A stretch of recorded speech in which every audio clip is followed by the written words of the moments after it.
The FBI is currently in pursuit of Farhad Shakiri, who allegedly worked with Iran's Revolutionary Guard on an assassination plot. Investigators are scrutinizing his motives and connections. Iranian officials interpret this assassination plot as a potential act of retribution for the U.S. killing of General Qasem Soleimani in January 2020, highlighting the persistent hostilities between the two nations. Furthermore, in addition to threats against Trump, Iranian dissident Mas Alanad was also a target in this disrupted scheme. This highlights a broader trend of violence directed at opposition figures.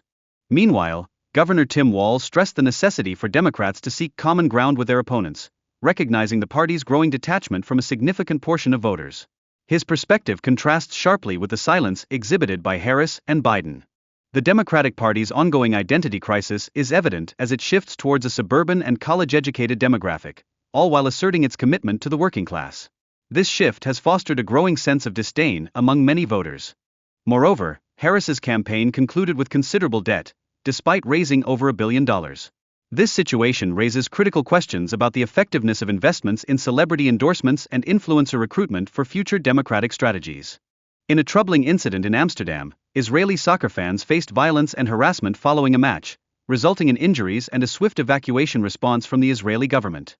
Witnesses recounted fleeing from assailants targeting Israeli and Jewish individuals, which emphasizes the pervasive fear and danger these communities currently face in Europe. In response, the Palestinian ministry condemned the actions of the Israeli fans, underscoring the rising tensions and hostilities surrounding the match. This event sheds light on the ongoing conflicts in the region. The deportation program focuses on individuals considered public safety threats, especially those posing risks to national security. This strategic emphasis significantly shapes resource allocation within immigration enforcement.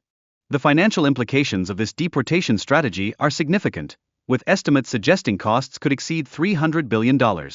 Such figures raise serious concerns regarding the economic burden on taxpayers and government resources. Amidst these developments, legal challenges are anticipated, particularly from states controlled by Democrats that resist cooperation with deportation efforts. This opposition could pose a major obstacle to the implementation of Trump's immigration policies. The Iranian Revolutionary Guard has been implicated in conspiracies against American officials. Recognized as a foreign terrorist entity, this organization represents a severe threat. Concerns regarding President Trump's safety have prompted bipartisan discussions following several assassination attempts.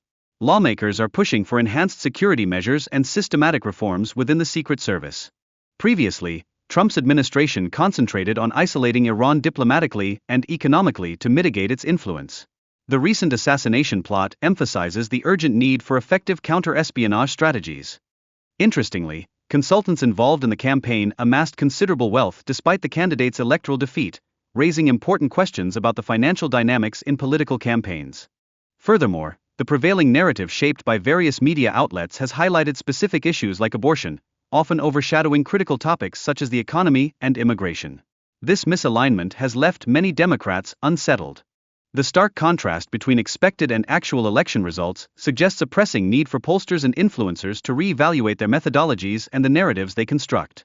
Accurate representation remains essential for effective political strategy.